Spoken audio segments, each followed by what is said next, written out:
Let's talk about growing potatoes. It's going to be my winter crop, Christmas dinner. This bed went down quite deep, and about another 3-4 inches. I put the potato seeds, which are potatoes that have already started sprouting, placed them right down on the bottom, and buried them, and then you let them grow, and bury them, and let them grow, and bury them, until I'm going to completely bury them again now. And this whole area should be full of potatoes. And with Christmas dinner, there's a bit of a space there where some are either taking the time or have not come up, so I'm going to chuck a couple more in and pick a good one.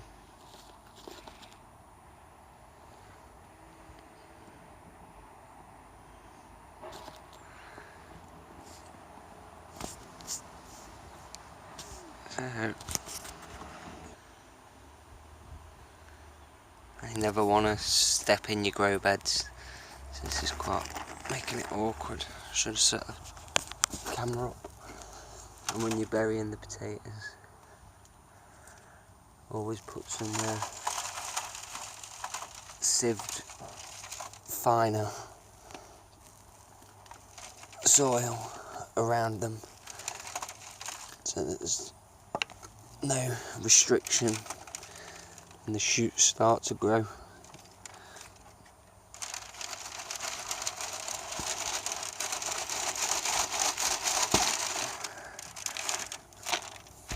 You can still use that, put it at the back.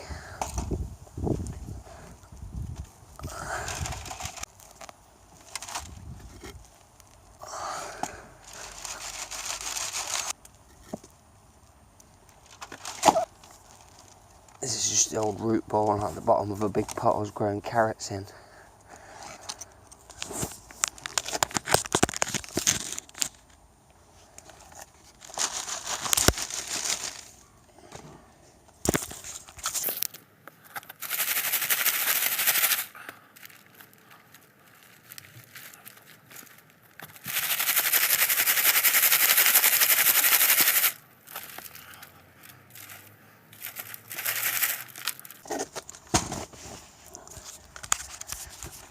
Just gonna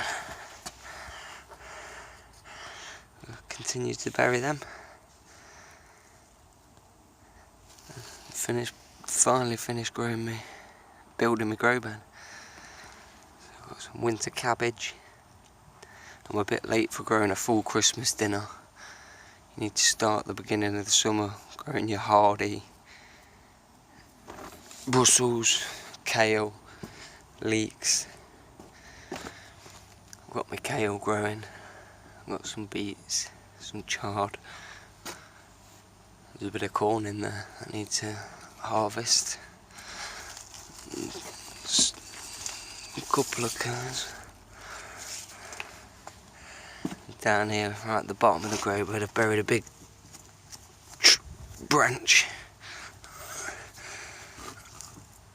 What I want to do is encourage lots of rotting. I've got all my food scraps, bit of mould, quite happily go in the bottom.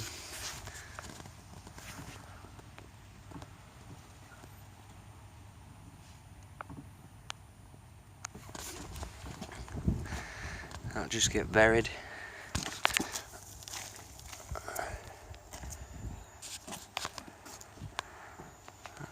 Worms will come in, start the rotting process. Well, the rotting process has already happened.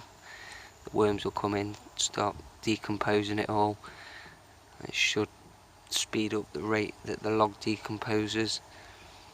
That should decompose over the next couple of years, continuing to feed the grow bed. As I said, don't stand on it. Keep the soil nice and airy.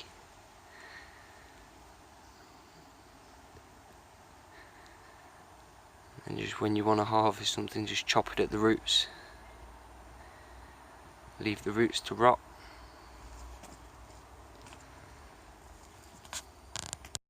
I've just disturbed it. Sometimes when you open a bag of compost or you're digging around, you see all this white mould looking stuff. It's not. There's little bits of it still. It's a microorganism, which is what actually spreads the nutrients around. It's the largest known living organism. Hey, there's the worms. Come on, come on.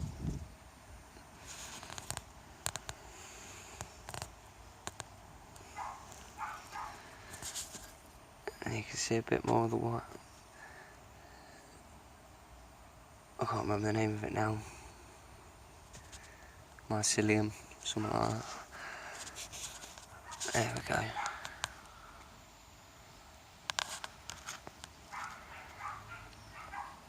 Don't worry, it's not mould. It's exactly what you want. Worms and mycelium. Fungi dominated soil.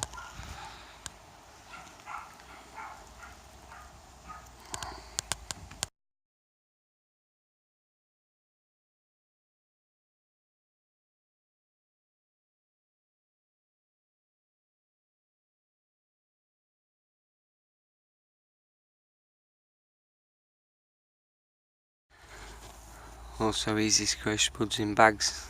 Don't need any special grow bags. Just some old compost bags.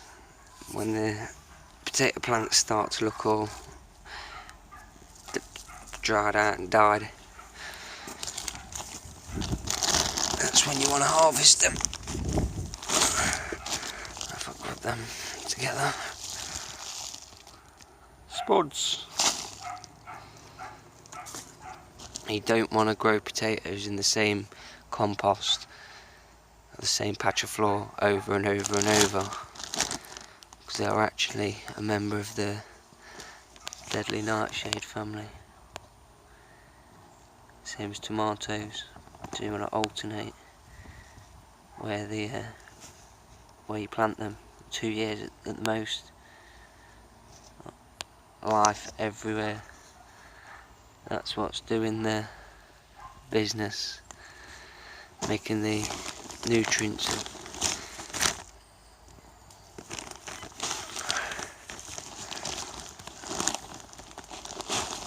Oh, there's got to be some potatoes in here.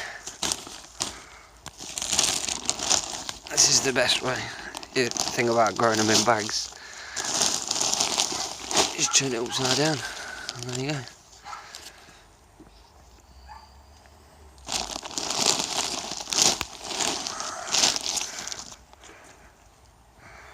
Primers.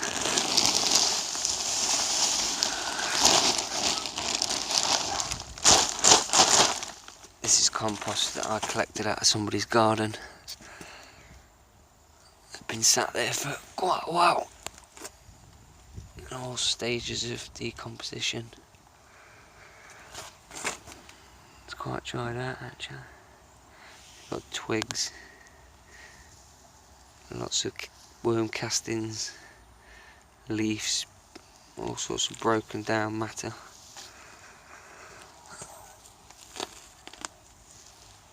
I'll make sure I ain't lost any potatoes.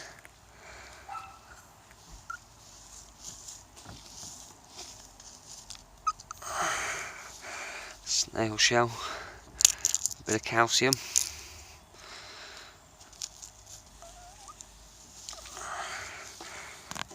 Not many potatoes in that bag.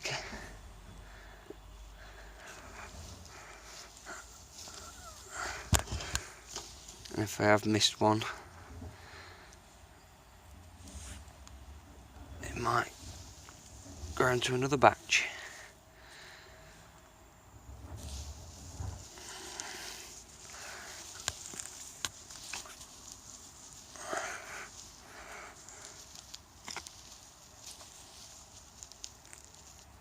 So I'm going to bury me food scraps with this waste, and then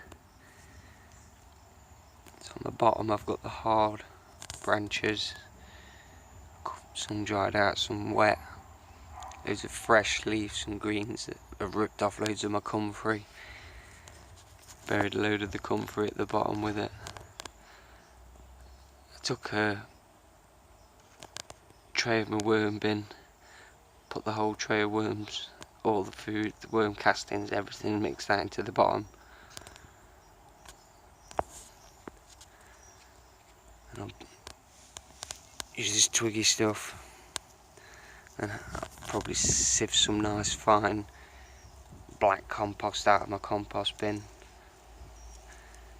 for the second to top layer, and then to keep the nutrients locked in I'll cover it with a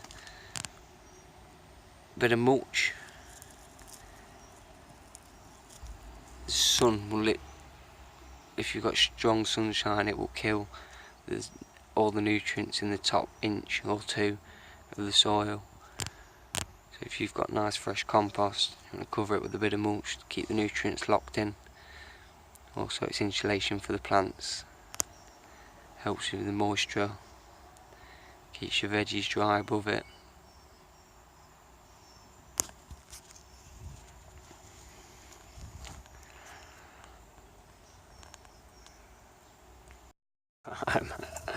See, it grows food everywhere. I just shoved a potato in there a couple of months ago. I've got a good few. Sweet. Colour of them stunners.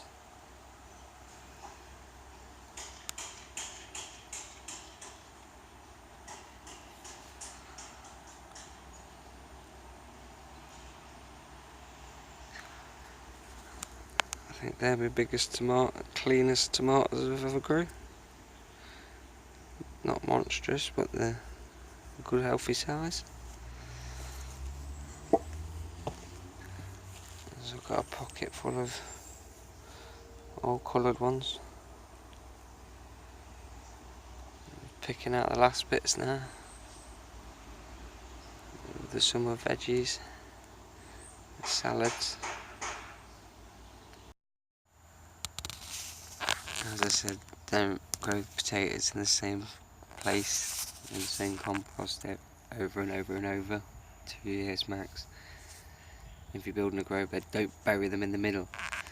I'm planting them right at the end. I've just built it up with bricks so that I can just pull that whole end out and then rebuild it back up without disturbing the rest of the bed. Same as I did this one.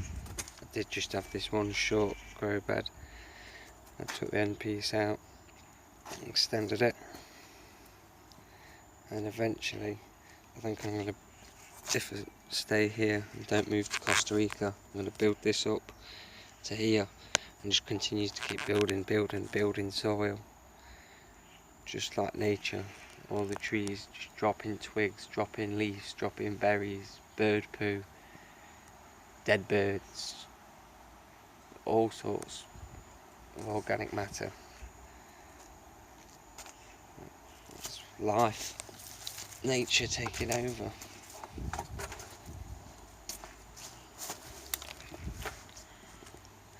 This is a cool one. Blueberry plants go red at the end of the year. Still a couple of blueberries on there. Yeah, last year it held a lot more leaves. It was a cool looking plant. There's my other one. If you want just a bushy shrub and some blueberries, give you some expensive berries and cool looking plant. This one's not gone red at all.